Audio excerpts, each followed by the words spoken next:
This is Vic Patel with Craft Express. My name is Ashley from Artistry. It's Gavin, founder, creator of Seps.io, and you're listening to Two Regular Guys podcast. Hosted by Terry Combs RG, regular guy. and Aaron Montgomery. The place to be for industry news. The best dad jokes on earth, along with relevant topics to apparel decorators. Prepare for the wild.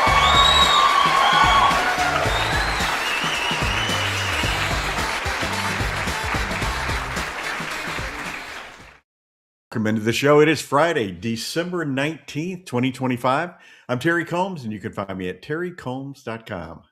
And I'm Aaron Montgomery from our Success Group and American Print and Supply. And this week, Terry, it's one of our favorites. I know that we say that a lot, but you and I are planning geeks, I would say. I think that's a good term for us, I think. So I believe so.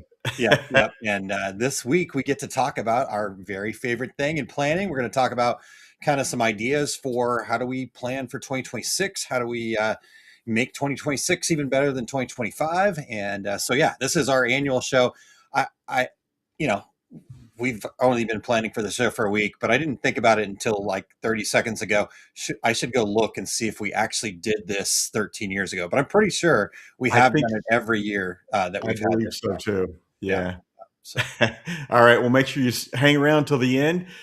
For the secret sauce, Aaron's going to be sharing the missing piece between steady progress and constant burnout. Why celebrating even the smallest wins can actually rewire your brain, create more momentum, and help you enjoy the business you're building. So we're going to be celebrating. For those on the podcast, I've got my pom-poms out. So we're going to do some celebrating here at the end. But all right, Terry. Well, exciting stuff happening for sure as we round out 2025 here. And we've got our friends from World Imaging News in the background waiting patiently for us. And so they're going to deliver the news for us today, Terry. Fun as usual. So I think we're going to have another fun news segment here if you're ready, Terry. I'm sure we will. Let's hear the news.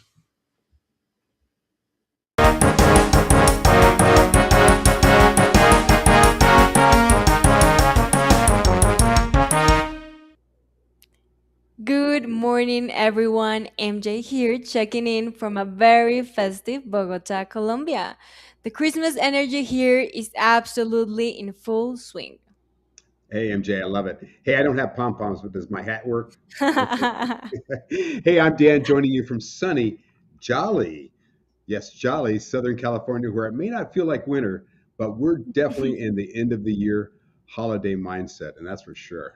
That's right, then. And as we wrap up 2025, it really feels like a good year for the print and graphics industry. Lots of movement and lots of momentum.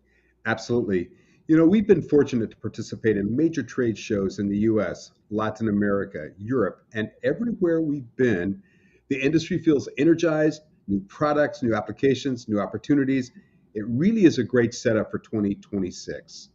That's right, then. And today we're keeping things light and positive and highlighting two great stories, one from Europe and one from the Americas. Okay, let's start in Europe with FESPA. Okay, Neil Felton, CEO of FESPA, was recently honored by Girls Who Print with the 2025 Ally Award. It recognized his leadership of the FESPA Foundation, which does some really meaningful work. I think this is the program that takes surplus materials from FESPA events and turns them into, I think, educational resources, right? That's right, then. Things like posters, rulers, t shirts, learning tools, getting them into schools that really need them. In 2024 alone, they supported more than 850 students in Africa. It's really a great reminder of how print can make a difference beyond the shop floor. And Deborah Korn from Girls Who Print says they're carrying that momentum into 2026 Mhm. with even more structured support for women throughout their careers in print. And MJ, I think you've got a little insider angle here, right? I do then. Girls Who Print is expanding into Latin America in 2026, and I'm excited to be involved with that effort.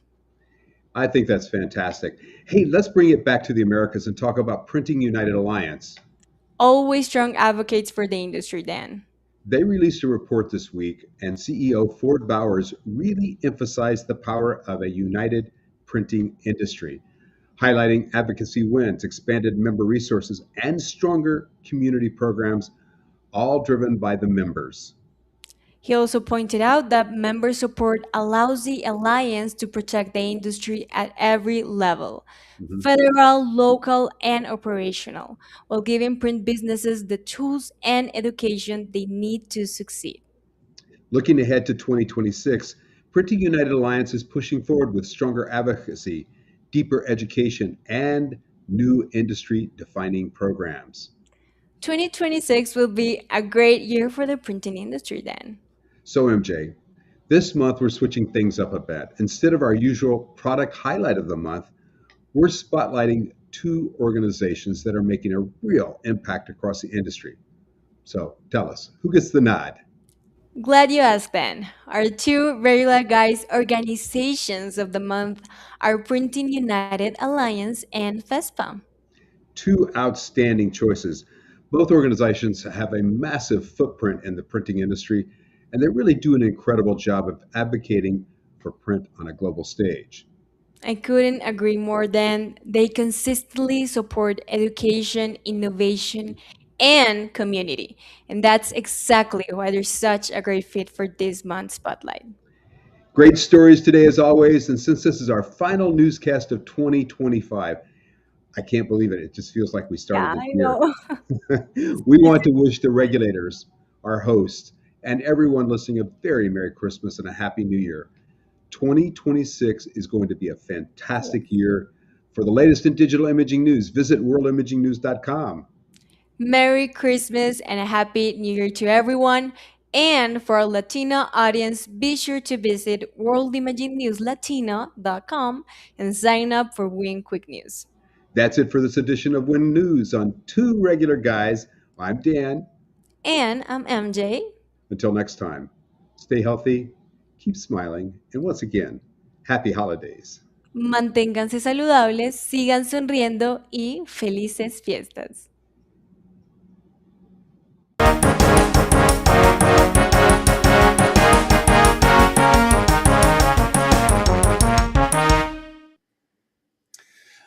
Terry, that was good stuff.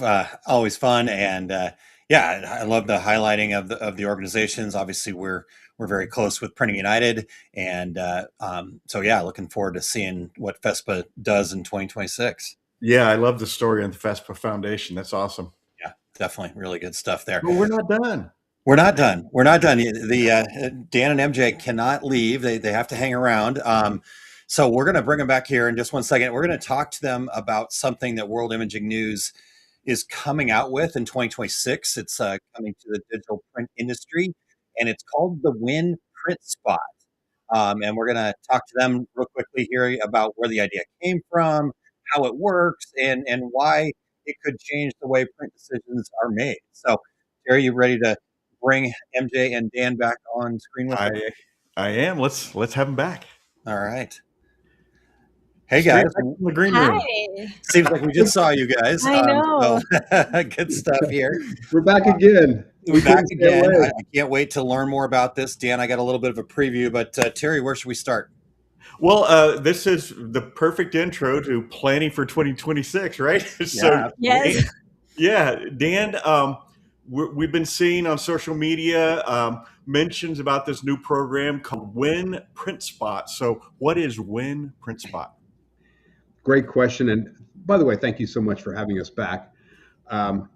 We might think that you didn't want us to come back. So anyway, Hey, are they going to bring us back? What? wait. I thought the hat might go over the edge, but I'm not sure. So anyway, so Win Print Spot is a Shark Tank-like online show for printing products. Of course, without the investment in the company. We're launching it in 2026, and it's designed to basically allow print buyers the opportunity to make smarter buying decisions by seeing the products in action and hearing the pitch of the manufacturers. So Win Print Spot is basically pitching the products in a Shark Tank-like setting. to end users. Very cool. Yes. Okay. I love it. I love it. And Dan, your hat's always welcome. You guys see my shirt here. For those that Love are on it. the podcast, it says "bruh." I've got a 15-year-old, so I hear that word all the time. But MJ, talk to us a little bit about the concept, right? The print spot concept. What prompted it? Where did this start from? The idea really came into focus after a major trade show close. That moment highlighted how difficult it had become for buyers to see products in action and hear experts talk through them.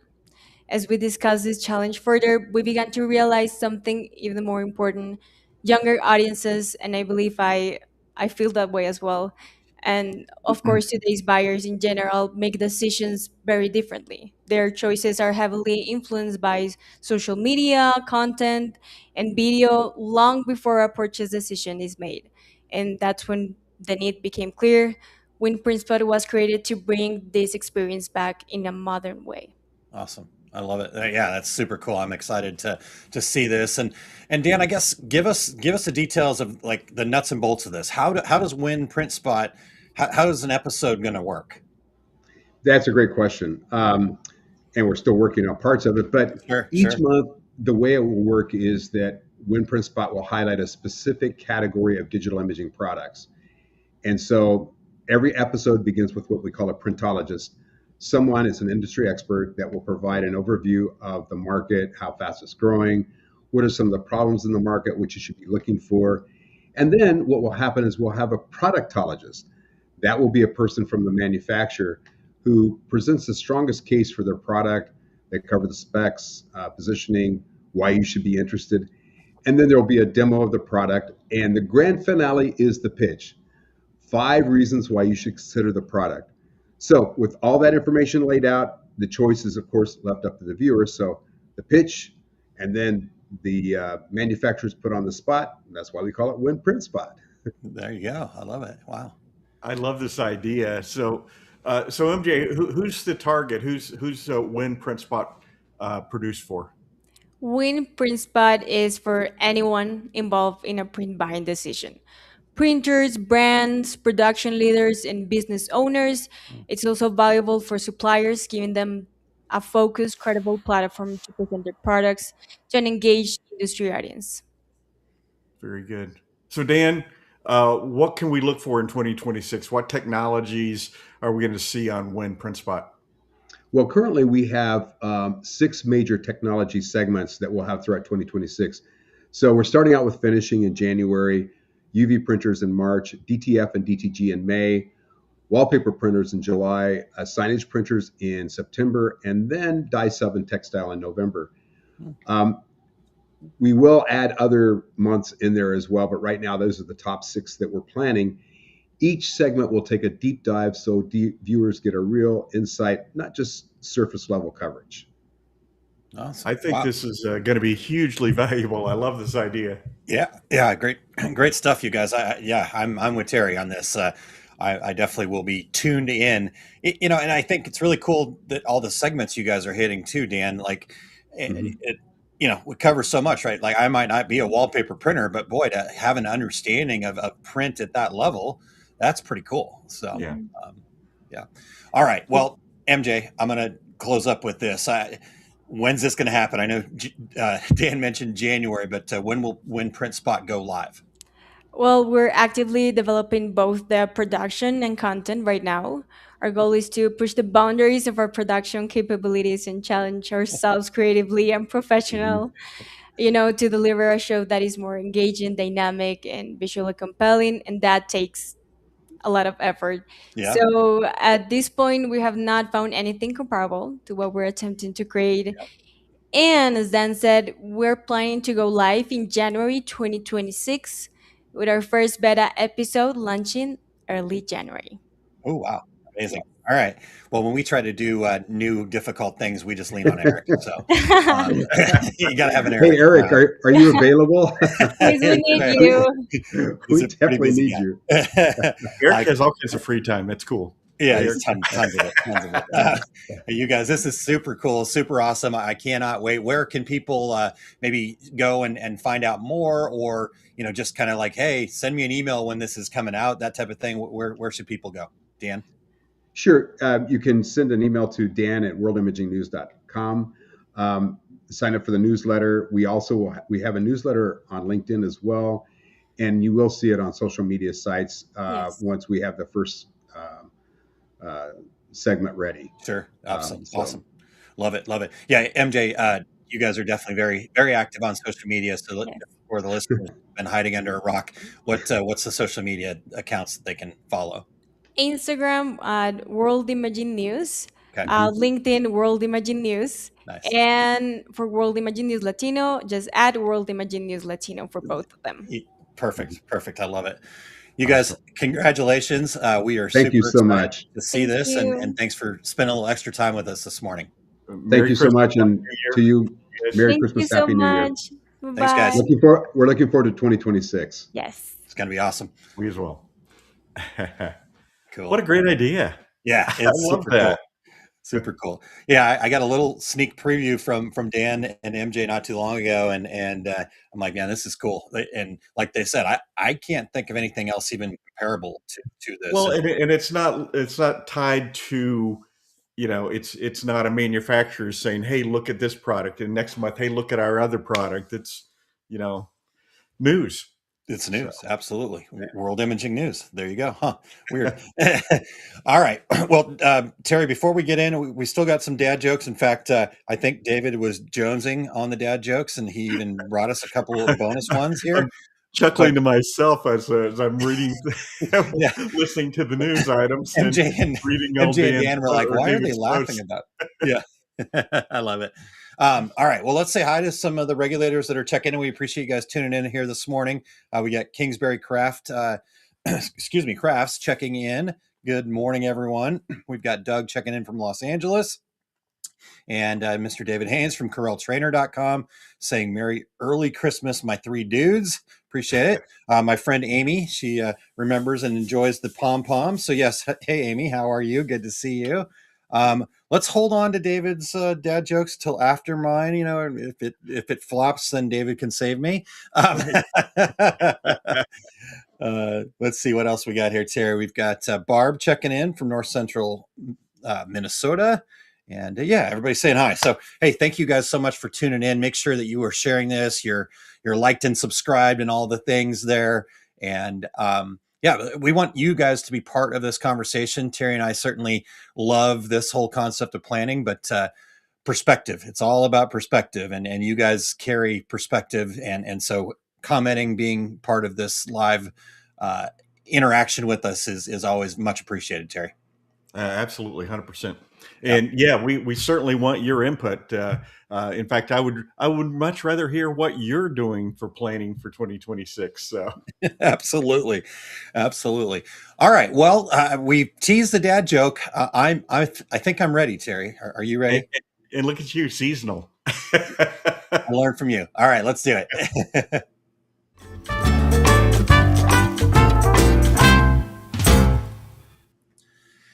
Hey, Terry, why was the snowman digging through the bag of carrots? I don't know. Why was the snowman digging through the bag of carrots? He was picking his nose. I hear fourth graders around the world telling that joke. Day in and day out. That was actually on a sign at the local equipment rental place. They always have a good dad joke when they're not trying to hire. So I saw that one recently and had to share it. Love it. Love it.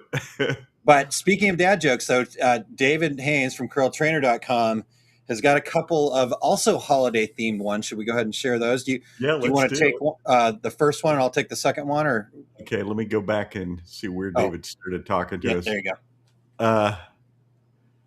Let's see. Santa has been hacked, my friends. I guess he shouldn't have accepted all those cookies. That's a David Haynes computer joke. Yeah. I'll explain it to you later, Terry. Just kidding. And then the second one, Santa's net worth, in case you all are curious, $8. Okay. All right. We are we've reached our quota on dad jokes today, Terry. So give us a little housekeeping before we dive into the planning. Yeah, we want to thank everybody for checking out the Two Regular Guys podcast. We still need your voices.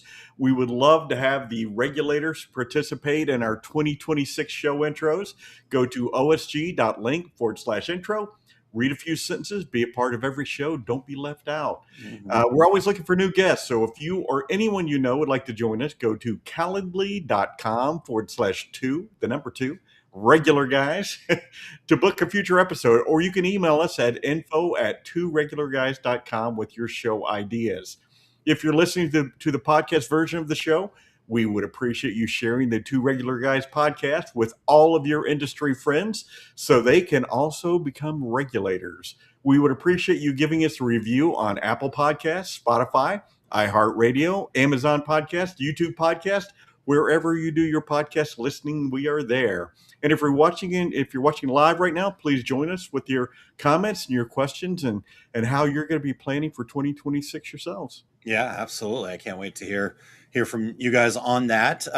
So yeah, Terry, let's dive into this. Now, in years past, we've kind of reviewed prior year a little bit, but I think we've got enough content here that we're going to just let you guys do your own homework on that. How's that sound, Terry? I think that's a good idea. So it's all there in the archive. So It is and, absolutely. and you don't have to reach out to us and say, in 2019, you gave the exact same idea as you did in 2023. It's true. It's true. It may be some regurgitation along, but it always comes from a different lens and different perspective in the course of that year, right? Obviously, the stuff coming out of 2020 was going to be different than the stuff coming out of 2018. We had that disease that shall not be named. I believe is how you say it, Terry. Right, exactly right. So. But if you guys want to go, if you just go to tworegularguys.com/2025 dash planning dash power dash up, and you can click on it right there. We'll have it in the show notes as well. So that's your quote unquote homework. Go check that out and listen into last year's episode. But let's talk 2026 here, Terry. Where do you start? Well, of course, I started by reading through last year, so I didn't duplicate. Whoops. But I want to start with my favorite thing of all: making a list. So sit down, think about what you'd like to accomplish in your business in 2026, and I'm talking about wide open. Take your junior legal yellow legal pad and just start writing. And maybe it's increased sales, maybe it's adding production capability, new equipment, being more efficient with the equipment you have. Maybe you want to hire a new employee, or maybe it's as simple as, I need to freshen up my logo. But I like to list 20 things without stopping, just number 1 through 20, and start writing. The deeper into the list I've found is I feel like my most creative thoughts are towards the end of that list. So you just have to break down the dam with the first couple of things. And this doesn't have to be perfect. You don't have to share it with anybody. But here's the most important part for me. After I make a list, I pick one thing to dig deeper into and build a plan to get there on the one thing. It's so easy, to say, in 2026, I want to increase sales by 10%, and I want to hire 3 new employees, and I want to buy a DTF printer, and I want to do this, I want to do that, and you get buried in all of that. So start with one thing, accomplish the task, and if there's time in 2026, move on to the next. So think about that, Aaron. I love it. And I'll tell you, Terry, I've borrowed and now stolen your 20 things list idea. I think that is brilliant. Because like you said, you got to break down that dam. And so the more you start writing, the more the creativity shows up, and you're going to find some gold in the middle in the end. And maybe even, something that you started with was like, oh, well, that's what my gut told me, and I just wrote it down, and that's probably actually true. And so I love that. But then, I'll solidify what you said there about picking one thing. all too often, right, in this world of noise and difficulty and struggle and challenges and things like that, we've got so many things on our plate, so many. We were talking a couple weeks ago, or maybe it was last week, to Angie, right? And she was talking about the 50 things she had on her list. And, it's so hard to focus on all those things. And so just go with your gut. Pick the one thing that's the most important, one thing that can maybe give you the most bang for your buck to work on and build that plan. And I think what I've found in doing that, Terry, is if I pick that one thing, I really focus on it, I get it done, a lot of the other things on the list actually happen really more as a byproduct or because I achieved that one thing, the other things kind of went away or got solved through fixing or changing or building the one thing that was the most important. So I think that is crucial and key, is to really. And just writing it down, you put it out there into the universe. You know what I mean? 100%. And so a lot of things happen in the background without us even realizing that. And when you said bang for your buck, or in David's case, bang for your $8. So.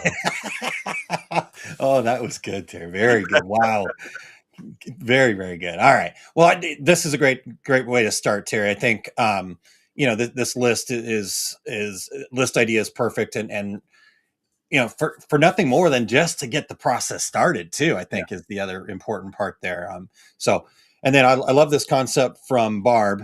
She says, here is my business word for 2026, elevate. Right. And for her, that means raising quality, service, and brand perception. I love it. Yeah. So again, got one thing, we're going to work on elevating it. And so I love that. And so I guess if we're ready to dive into my first one here today, Terry. Yes, I love a good list. I don't have the junior yellow legal pad, but I do have my highlighter here, and then keeping it on here. But I guess the other thing you guys probably know about me after 13 years is I always like to be a little bit of a contrarian as well, right? Terry's like a little bit, but anyhow. Yeah, when you said I'll go with the one thing, I felt a butt coming on. But yeah. So here's where I would also maybe start, or kind of following in line with what Terry said. Actually, it really seems to work. Is one of the most valuable things I did, and I started doing this about 3 years ago, was I build a no list before I build a plan. And so that no list is really a list of things or opportunities or even people that you need to say no to. I'm definitely the type of person that, wants to take every opportunity, and I'm more worried about the opportunities that I miss than the ones that I fail on. But I found that every yes costs something, right? And most of the stress that we carry in our business comes from the yeses we should have never said yes to in the first place, right? Like the gut feeling you had about not taking on that customer, and yet you did it anyways, or whatever those different. And again, I found myself saying yes to so much stuff that I was spread too thin, and I ended up having to say no to things that I valued, but they weren't perfect fits for me, right? Like, and I'll give you some examples here in a little bit. But saying no is actually what creates a bit of space, and that space then allows us to say yes to the opportunities that are fits, to the clients you actually enjoy working with, and the real possibilities that kind of feed your zone of greatness. And so I guess I had to come to, for me, Terry, the realization that a lot of the yeses were my ego. I hate to say it, I hate to admit it, but I'm gonna. All right, it's just because you can do it, just because it looks good on paper, it doesn't mean that it belongs, right? And so, for me, I said I would give some examples. Some of those ego choices were, okay, I have to teach at every show, even if it doesn't specifically make sense, right? Like, I really struggled. I'm not going to be in Long Beach this year, and not for any other reason. It didn't fit. It didn't work out. It wasn't exactly right. And so instead of trying to shoehorn a yes in there, I just said no. I'm not going to do it. Or a few years ago, when I first started making this no list, You guys know how important Skills USA is to me. But I was taking on so much with that not only was I doing myself a disservice, I was doing my company a disservice. And ultimately, at the end of the day, I was doing those kids a disservice by not really giving it everything that it needed. Right. And so I had to say no to it. And as hard as that was, right, at the end of the day, it was really just bruised ego. So I don't know. I've got a few other things, but Terry, anything you want to jump in on there?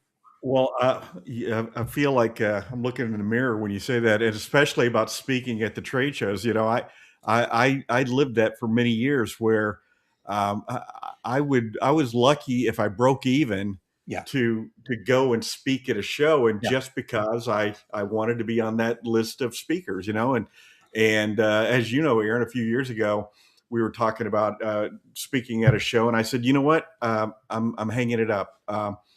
If I'm not exhibiting there, I'm not going there to speak, because Yeah. it's money out of my pocket, and it's just so that I show up in the program. And, Yeah. it's I 100% agree with this. And when I first saw your no list, I just glanced at it and I read it as don't make a list, but I love the no list. I think Yeah. this is a It's actually a list. Yeah. way to start. Yeah. Yeah. My It is. no list is longer than my yes list.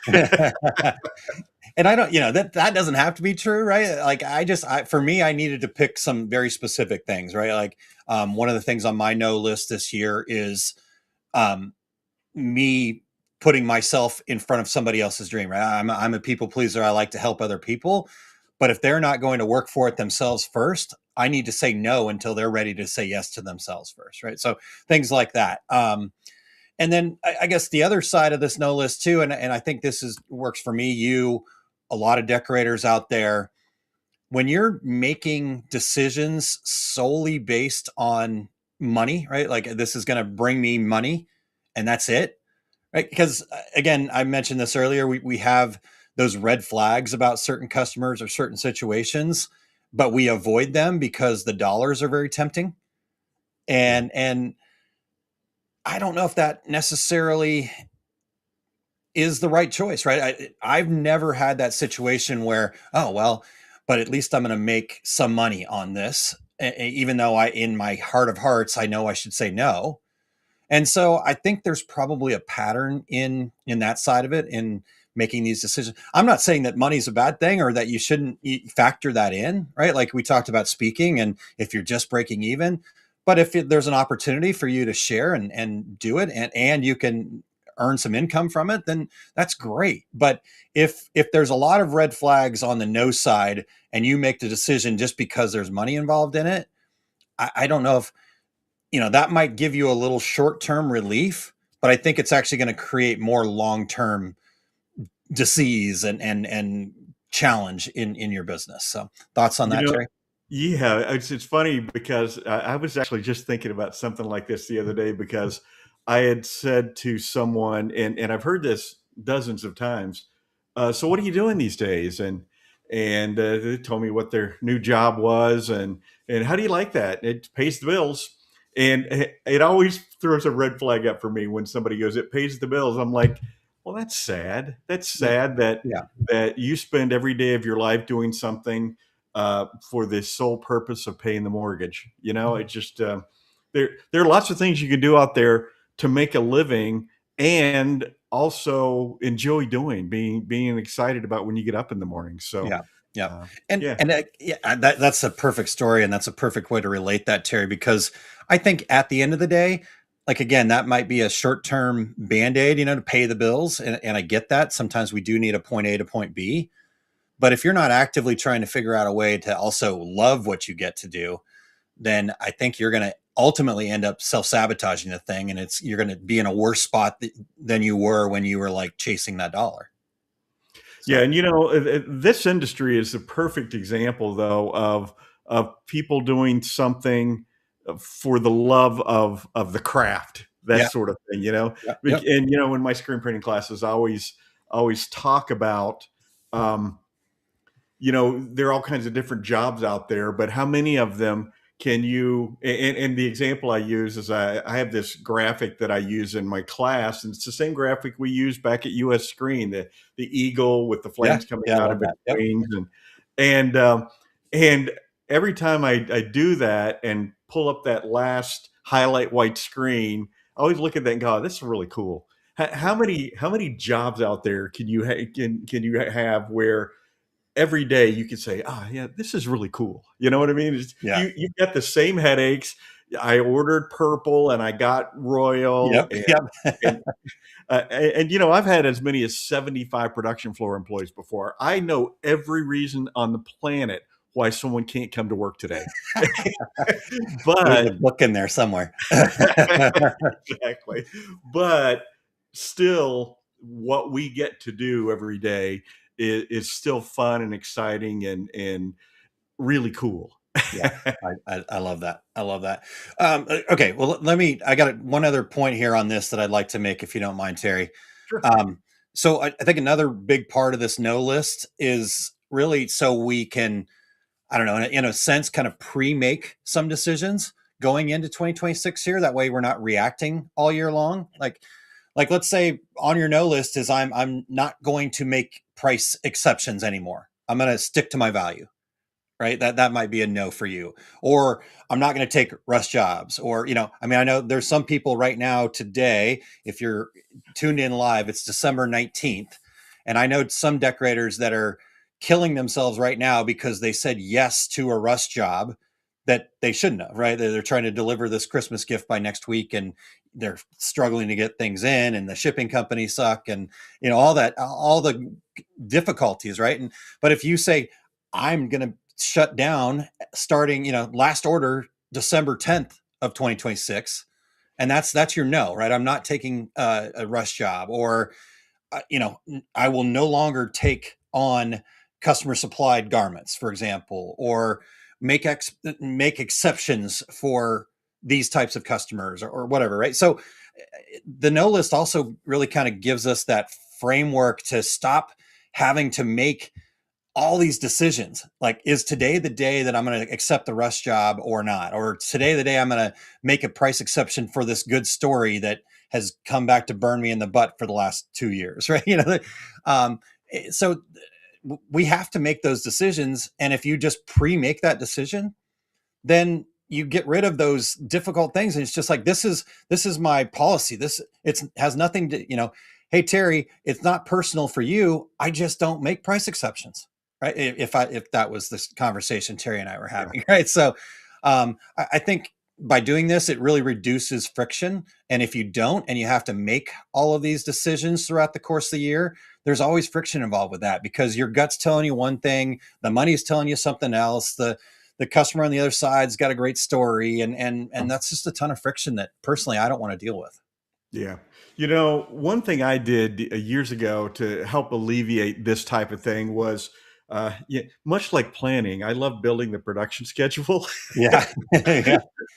Weird little things. But um, when I schedule out, I always leave 20% of the schedule Yeah. open. Yeah. 10% of that goes to the sales department. You guys have a rush customer we've got to fit in here. You've got a spot for them. And 10% of it goes for something went wrong. Yeah. And we've got, so I was never panicking. You know what I mean? Yeah. I always had that. And the best case scenario is all of a sudden I come up on next week's schedule. I have the 20% open still. I can pull orders from the week following. Yeah. Get ahead. No one has ever said to me, "Oh, I told you I didn't need it till 2 weeks from now. I don't need it today." Yeah. No one's ever said that to me. Yeah. Yeah. And that's a perfect example, Terry. You're just removing friction by pre-making that. Like, okay, that's fine. We're going to plan for rush order. And then that way the sales team knows, like, okay, if for some reason you can't figure it out in your 10%, then you got to fix what you're doing on the sales cycle. Yeah. Right.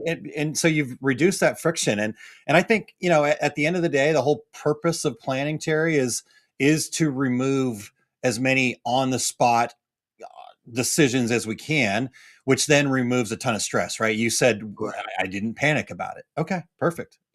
If something Can went I wrong. tell you my favorite sales rep story that we really need to fit this order in?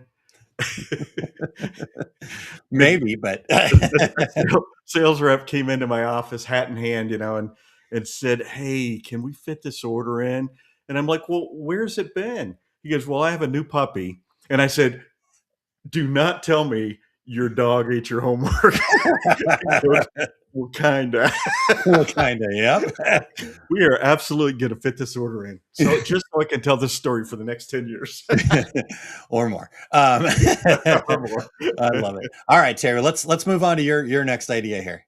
All right, my next idea is try something brand new. And it can become very easy for us to, be caught up in the status quo. You're trudging along doing the same things over and over again.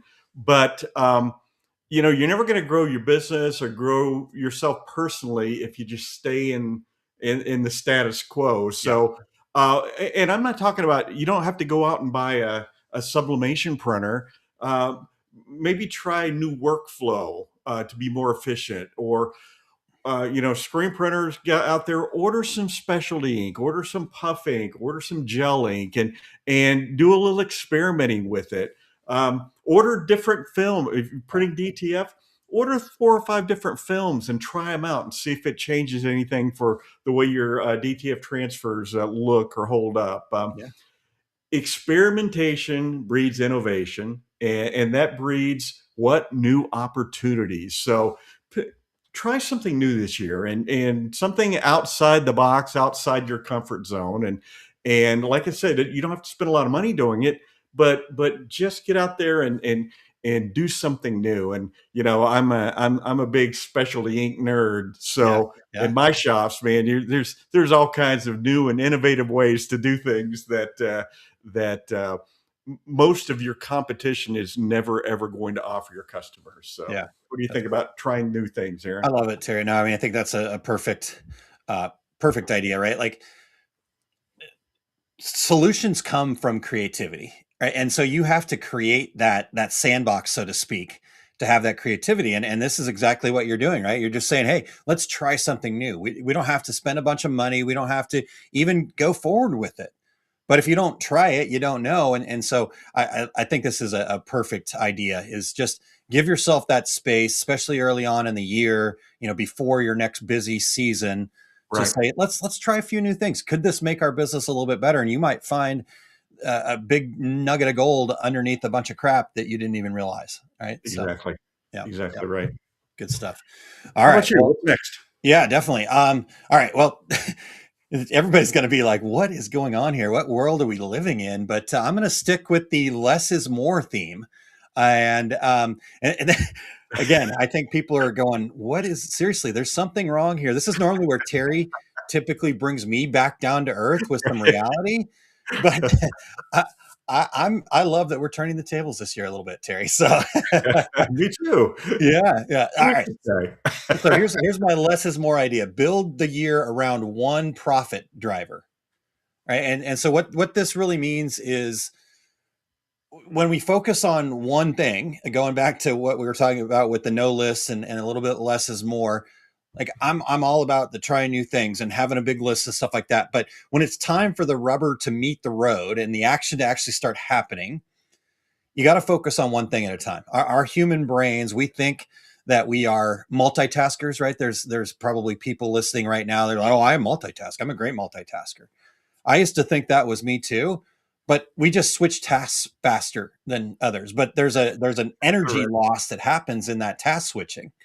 And so the same thing here with our profit, So when you try to improve everything at once, it becomes overwhelming, and then nothing actually improves. And worse yet, you don't know what actually moved the needle. And so I think what I'm saying here is, better planning means choosing where the improvement's truly going to matter, right? So in a business, I believe that we only have 3 kind of levers to increase our profit. So we can decrease expenses, we can increase revenue, meaning sell more, or we can increase margin, meaning get higher prices, that type of thing. And so of those three things, which lever are you going to pull? I think most people tend to lean, Terry, towards the decrease expense lever, right? I'm going to go beat up my vendors, or I'm going to buy the cheaper thing. This to me is the last lever to pull. Like, if your business is not built with like a ton of great processes and understanding and metrics and all the information that you need to make good decisions, decreasing expenses is only going to potentially bring you more problems than the couple nickels that you're saving, right? So don't touch that one, in my opinion. But then the next one is increase revenue, and that's great, but we're already struggling to get new customers and things like that. And to increase revenue, guess what? You've got to go share your business with more people. And that's uncomfortable for a lot of folks, right? And so that's a tough lever to pull. And so increasing margin is typically my go-to, Terry. I think as difficult as that can become, right? Raising prices, the fact of the matter is most people I've met in the garment decorating industry, and Terry, you may or may not back me up on this, but I think we undercharge. We don't value what we do. And so can you improve maybe average order size? I know that kind of increases revenue, but if you improve average order size, what you're doing is you're going out there and working with your top customers to say, hey, how can we do more? Right. And that's a lot easier than cold calling, 20 buildings up the street kind of thing.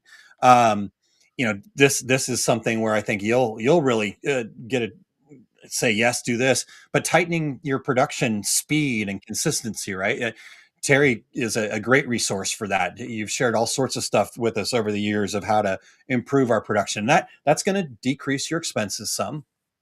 But I think at the end of the day, raising prices with clear value and expectations, right? And it goes back to that no list, saying no to low margin work that's really blocking out your focus on your better customer. So Terry, what's your thought on building your year around a single driver, a profit driver? Yeah, absolutely, 100%. And you know me, I'm all about being more efficient at what we do, and that is more money in our pocket because we can also take on more production if we are more efficient about how we accomplish things. And I'm also all about uh, adding to an order. Building the package that you're selling to somebody by offering them value added. And I tell people in my classes all the time that, well, do good work, deliver on time, Aaron, as What? all our listeners have heard a billion times, but people will pay a premium for good work delivered on time. So, Yep. that being good at what you do has a lot of value. So I agree. you can charge more for it. Yep. I love it. All right. Well, one last thing before we get to your next one here, Terry, is you guys probably know this about me. I like asking questions, much to my wife's chagrin. She asked for something and I ask her a question in return and she's like, I just want an answer. But anyhow, here's a question that I would ask myself in this vein of what's a profit driver, right? So ask yourself this: if I were to improve only one thing by 10 to 20% this year, what would most improve our profit and peace of mind? I think they kind of go hand in hand, but just a thought there. So maybe write that down, you guys. If we were to improve only one thing by 10 to 20% this year, what would most improve our profit and peace of mind? So. Yeah, these, all these ideas are just something we always talk about. Sit down and think about your business and think about how can I love this 10 to 20% improvement, because you looking at it from the perspective of how is this going to improve our profit or peace of mind. All about that as well. Yeah. But yeah, and I guess, Terry, just before, real quick, if 10 to 20% feels like too much, right, depending on where you're at in your business life and cycle and stuff like that, whatever's right for you, right? 1%, 5%, 10%, 20%, whatever is right for you. But say that last part where you just said, right, it would focus on what the profit is, Terry. I think that's important. And, for me, I like to make sure that peace of mind goes with it, because again, if it's all about the profit and I don't have peace of mind and that kind of clarity, then I'm probably going to end up self-sabotaging any of that profit anyway. So Yeah. yeah.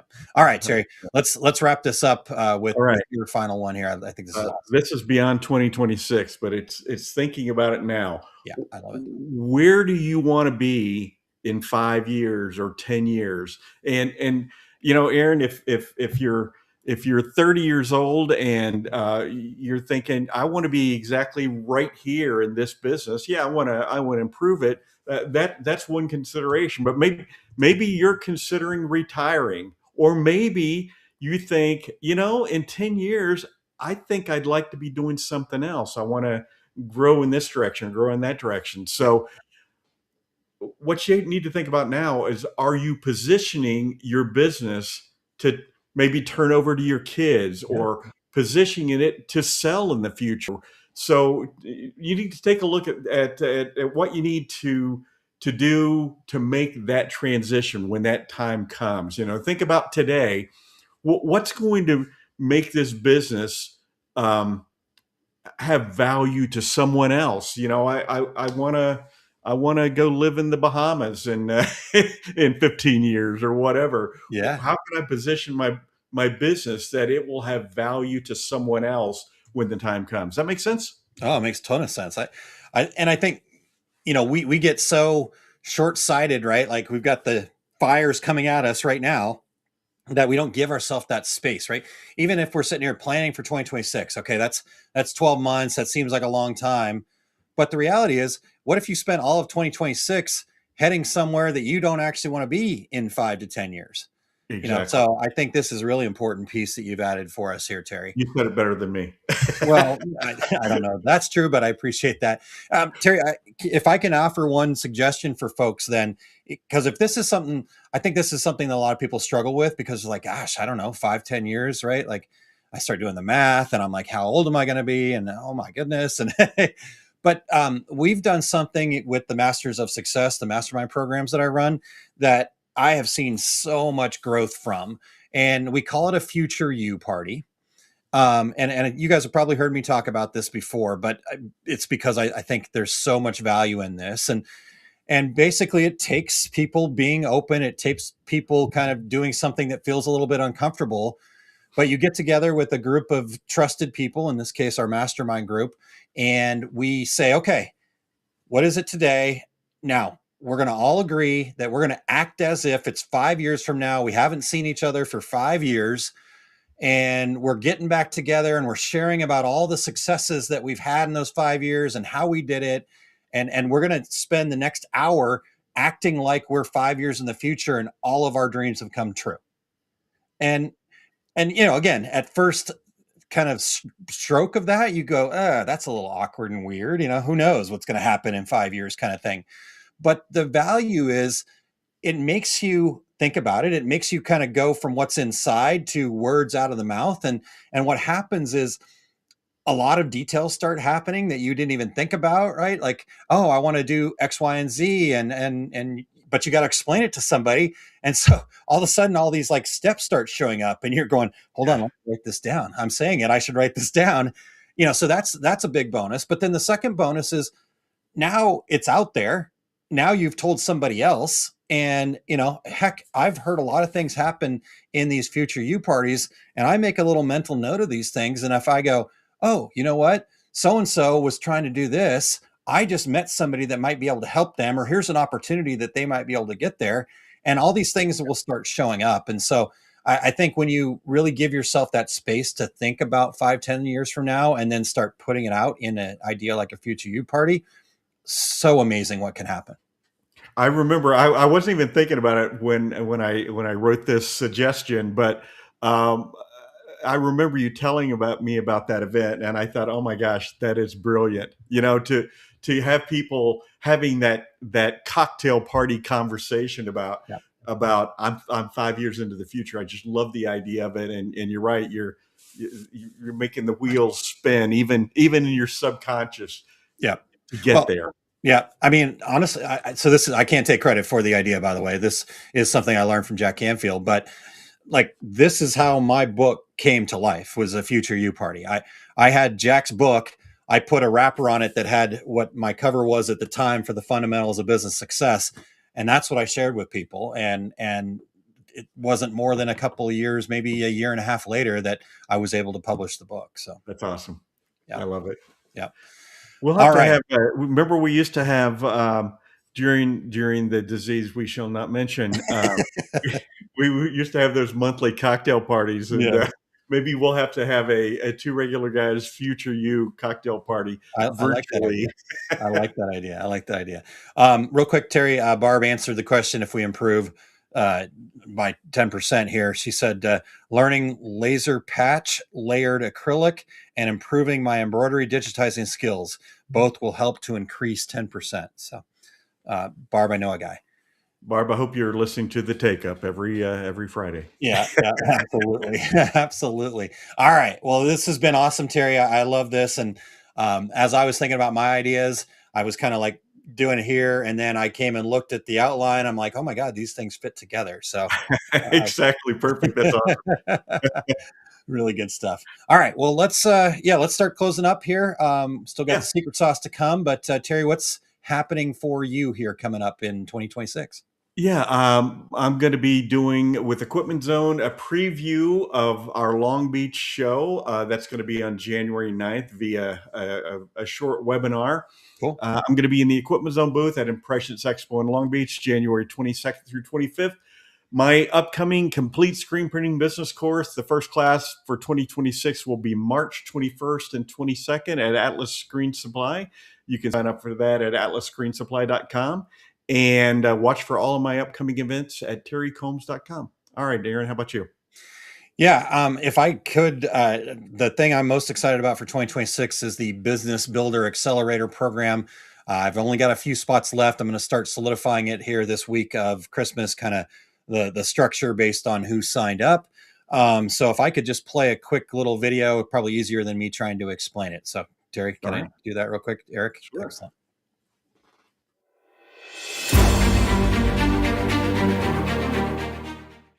Hey, business owners. I know it's that season. Maybe you've got too many tasks on your list, too many decisions that you're trying to make. I get it because I've been there. Would you prefer to have more clarity, more confidence, and really be working on what actually matters for you? The good news is you don't need more effort. You don't need another to-do list. You don't need some magic system or some business guru to tell you what to do. You need clarity. You need alignment. You need a foundation that fits who you are. Enter the Business Builder Accelerator. It's a 12-week guided experience that helps you build a business that fits your strengths, your values, and your passions. You're going to get clarity, you're going to get a clear plan, and a stronger mindset because you have a true understanding of your ideal customers, pricing that reflects your values and provides more profit to your business. Your to-do list is actually going to shrink as you give up busy work and focus on what truly matters for your business. If you're ready to gain that clarity, become more confident, and be more aligned in your business, comment fun or send me a message. I've been there. I didn't need the help. But once I finally reached out and said, hey, I need a different perspective, that's when everything changed.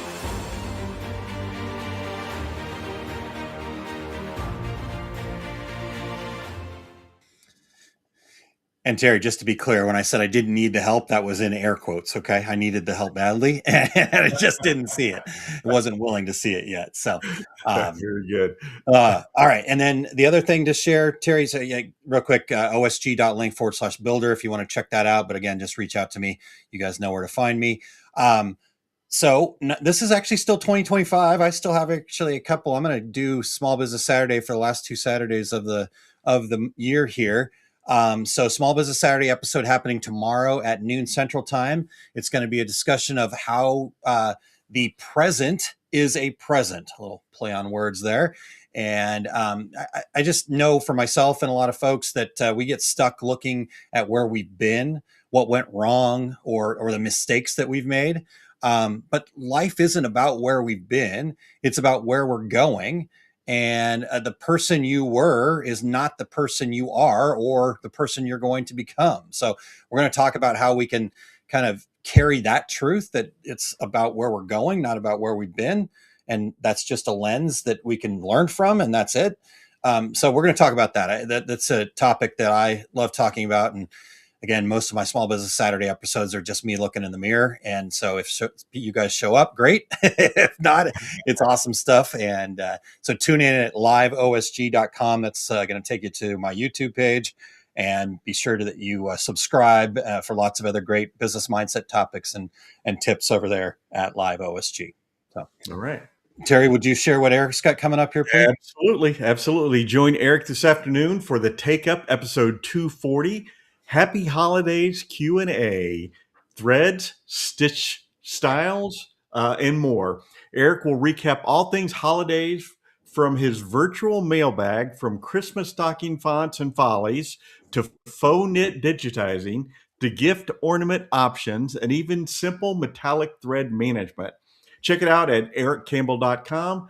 On the Take Up tab at the top, it's live today at still 2:30 Mountain, 4:30 Eastern to join and share your insights and share with Aaron or Eric the fact that he lives in the eastern part of the United States now and has to accept it. Gotta own it, brother. Gotta own it. The Technique Toolbox is back at Impressions Expo Long Beach. It's coming sooner than you think, and he is absolutely correct on that. So join Eric, Joe Kramer, Justin Armenta, Katie Wubin for a 4-in-1 workshop all about creating looks for business-to-business commercial embroidery that rival retail and move beyond boring commodity work. Register at the link you see on the screen and use code SPEAK210 for 20% off a full conference pass. And Eric will also be one of the 4 previously mentioned hosts for an awesome embroidery roundtable at the expo. I love roundtables, so that'll be a really exciting and great folks for a roundtable. And they're going to teach a simple course on digitizing for caps. So sign up today. Cool. That sounds amazing. I am going to be bummed to miss Long Beach, but you guys are carrying the 2 regular guys flag very proudly. So thank you, boys. Yep. Outstanding. All right. Well, you ready to do some secret sauce? I am. More importantly, are you ready to do some secret sauce? Yes, I am. Let's do it. All right.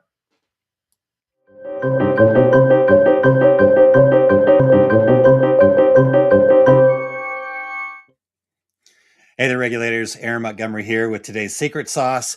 I want to talk to you guys about something that actually completely changed my business, my personal health, and how I experience my day-to-day life. So for the first 45 years of my life, I'm a few years beyond that now, I didn't celebrate wins at all, at all.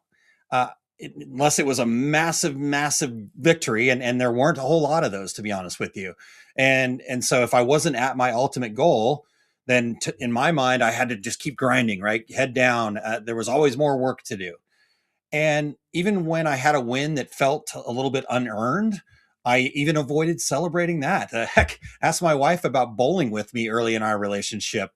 If I got a strike that wasn't perfectly thrown and felt more lucky than skilled, I was an unhappy camper, right? And so hit a goal, great. On to the next thing. Solve a problem, whatever, cool. 6, 7, right? What's broken now?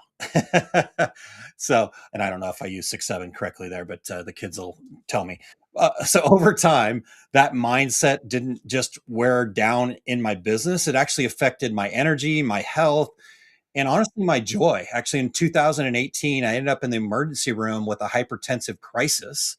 And progress without acknowledgement, it feels like pressure. And then that pressure went unchecked and it turned into burnout. And in my case, it was a hospital visit, right? And I know that decorators are especially guilty of this, right? An order goes out, a problem gets solved, customers are happy. And instead of pausing and going, hey, we did a good job, we immediately start looking for the next fire, right? We've got plenty of things on the plate to put the fires out. And so our brains really never get the signal that we're actually winning. And so that's where celebrating small wins comes in. This is nothing to do with ego. It's not about bragging. This is actual brain science that I didn't know until back in 2016, 2018.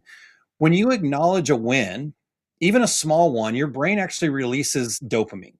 Dopamine isn't just a feel good chemical. I think we've all heard of dopamine as kind of that feel good chemical, but it's a motivational chemical, and it's also a learning chemical. It tells our brain that that behavior, that thing mattered, right? And it wants more of that.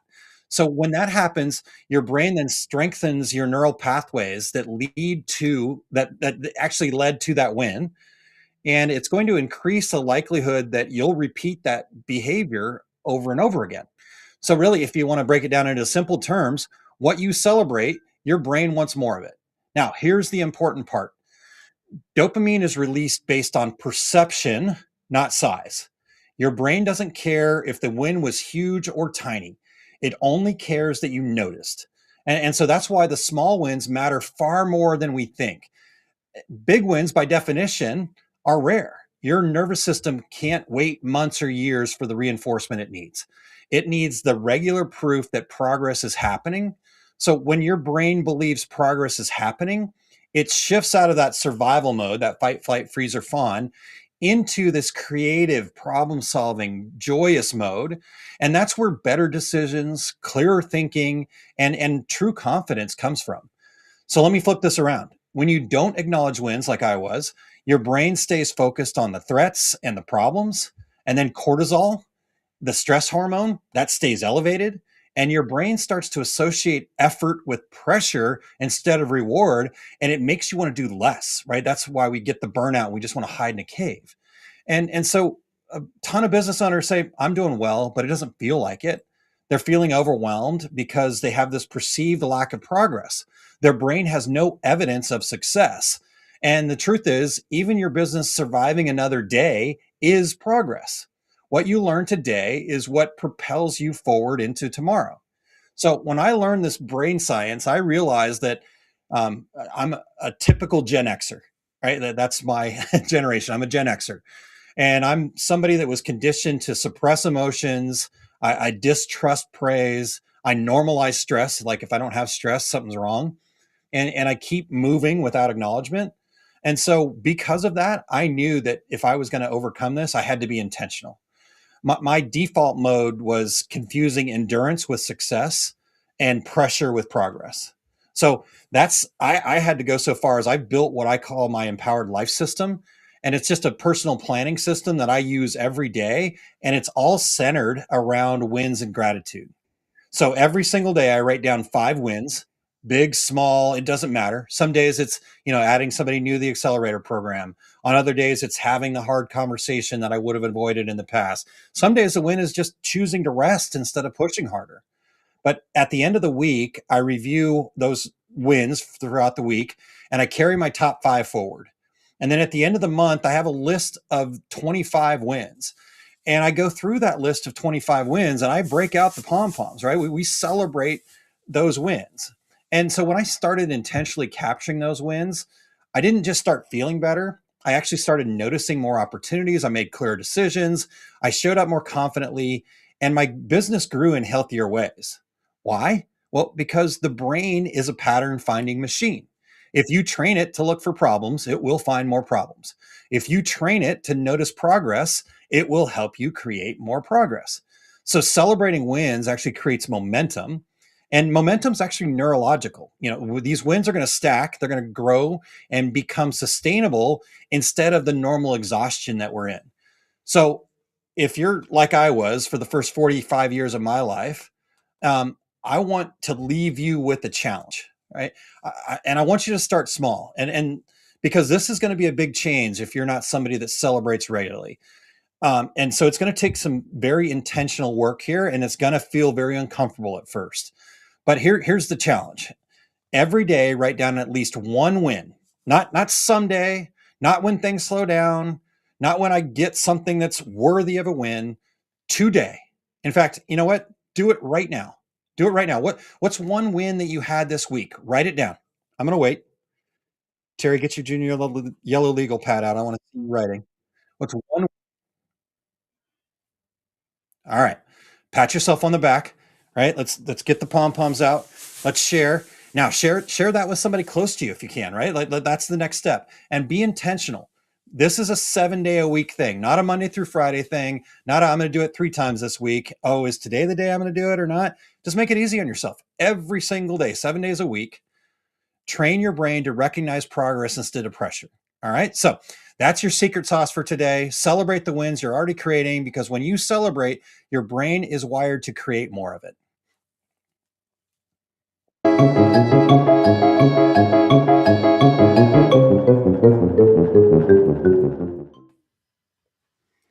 All right. That was a great sauce today. Much appreciated. I'm sure our listeners enjoyed it too. But I will confess, you had me at I have a list. I have a list. That's right. It's all it takes with Terry. I love that about you. All right, Terry. Well, I know that was a little bonus time here, but I appreciate the opportunity to share that. It's been a huge thing for me. And so being able to share with other people is a great honor for me. Great show today. We've come to the close of it here as planning geeks. I know we always love sharing these ideas. And I know for myself personally, at the end of these sessions, I put these into action as well. And there's been a ton of huge wins for me just because we do this program and think differently about it. So great job, Terry. Thank you for all the wonderful ideas. You as well, and I agree. This always gets the juices flowing with me as well. I love doing this show, and of course our upcoming show you're going to talk about here in a second. But we also want to thank our show producer Eric Campbell for keeping the show moving. Hopefully, Eric, you were writing down the thing where you should stop saying yes and say no more often. Oh, that's a head shaker there. Well, Eric, we appreciate you very much, dude. I couldn't make the Two Regular Guys what it is without you. And so, Terry, we are taking a much deserved break here, our Christmas and New Year's break that we take every year over the next 2 Fridays. So we get a little breather to get excited about what's coming in 2026. And so we will see everyone back on January 9th with another annual show that we've been doing since the beginning. And this is our crystal ball show, so to speak, Terry. 10 things we'd like to see in the coming years. And we'll do a little review of what we talked about in years past and see if any of those have come to fruition or we need to renew some of those things. But I look forward to that show, obviously, every year, too, because it's an opportunity to say, here's what we'd like, and then also call ourselves out on making some of that stuff happen. So anyways, Merry Christmas, everybody. Happy holidays to all of you, and Happy New Year. I cannot wait to talk to you guys again in 2026, Terry. All right. We will see you all in 2026. And until then, I'm Terry Combs. He's Aaron Montgomery. And that was the Two Regular Guys. Here we go. We're out. Awesome. Thank you for tuning in to this week's episode of Two Regular Guys. We're here because of listeners like you, and we're so grateful to have you on this journey with us. For more valuable insight, be sure to visit our website, 2regularguys.com, and join the conversation on our Facebook page. And hey, if you or someone you know has expertise, a unique perspective, or a story worth sharing, we'd love to have them as a guest on the show. Just reach out. Remember, success in this industry isn't just about the equipment you own or the techniques you've mastered. It's about the mindset you bring and the connections you build. Keep learning, stay curious, and don't be afraid to think differently. Keep pressing on, and we'll catch you on the next episode of the Two Regular Guys.